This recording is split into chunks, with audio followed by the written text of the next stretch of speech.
Ronald Joseph Big Ronnie was born on November 16, 1930 to the parents of Rocco and Antoinette DeFeo. He then married Louise Marie Brigante and moved from their Brooklyn apartment to the affluent Long Island South Shore community of Amityville, 1112 Ocean Avenue. Soon after, they had 5 children: Dawn Teresa, Allison Louise, Mark Gregory, John Matthew, and last, Ronald Joseph Butch DeFeo. No one knew young Butch was going to be a murderer in the making.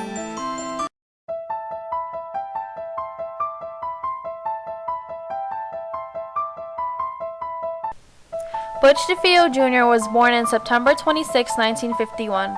He was the oldest of 4 children. Growing up, Butch DeFeo had it hard. Big Ronnie was not afraid to discipline Butch in the cruelest fashion. One minute he would hug his son, the next minute he would throw him across the room. It only got worse at school, where the overweight and brooding boy was the victim of relentless taunting from his classmates. As Butch matured, he began lashing out physically against his father as well as his new friends. His concerned family took him to a psychiatrist but didn't sit well with Butch, who denied that he needed help.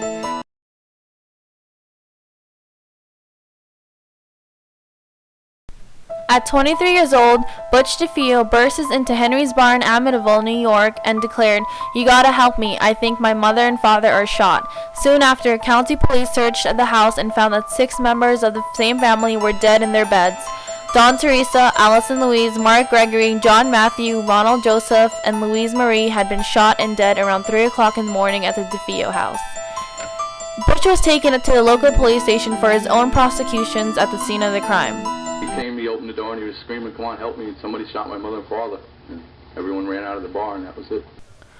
While on an interview with DeFeo at the station, he confessed that he killed them and told detectives, "Once I started, I just couldn't stop. It went so fast." DeFeo admitted that he had taken a bath, redressed, and discarded crucial evidence like blood-stained clothes.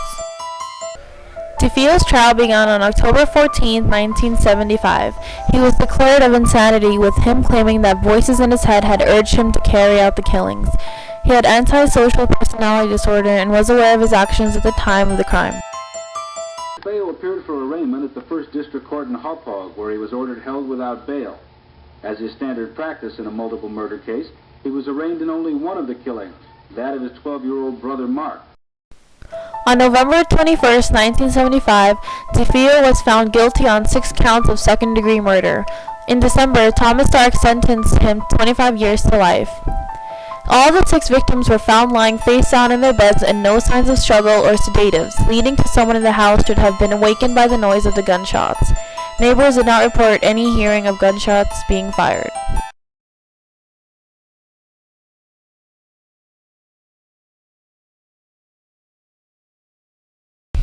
During the summer of 1975, George and Kathleen Lutz went to visit the Amityville house after taking time to discuss the matter over with their children. George and Kathy decided to purchase the house, feeling they could live with its tragic past.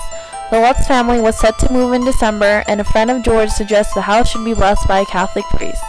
But soon after, strange occurrences began almost immediately. Kathy described being touched by an unseen person. George and Kathy decided they couldn't risk moving their children back into home and returned the property and fled the house the following afternoon on January 14, 1976. Kathy Lutz, in her first interview in 9 years, says it was frighteningly all too real. The extremes of some of the happenings, like the substance coming from the keyholes, was not to the extent that they portrayed it. After a 28-day-long nightmare, the family literally fled their home with only the clothes on their back. Parapsychology experts later documented many of the phenomena. What followed was a flood of unwanted publicity.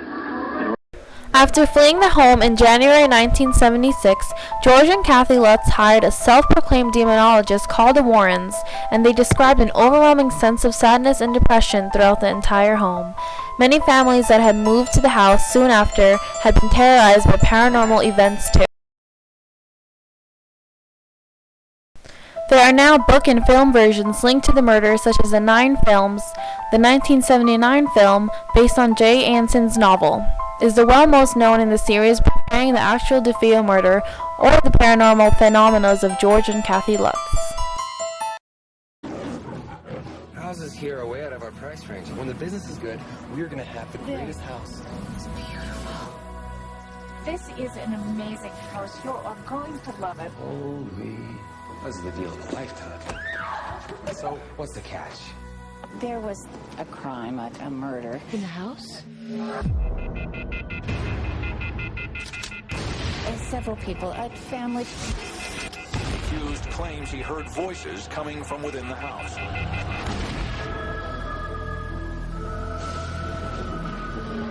Well, houses don't kill people.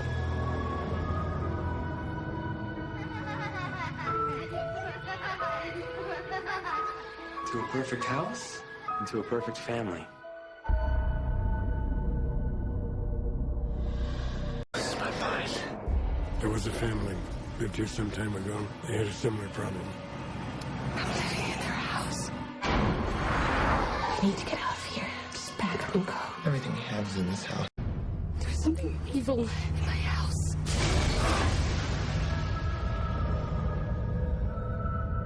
I showed my father first, then I crossed over onto my mother's side bed. After that, I tell you honestly, I couldn't stop if I wanted to. I couldn't put the gun down.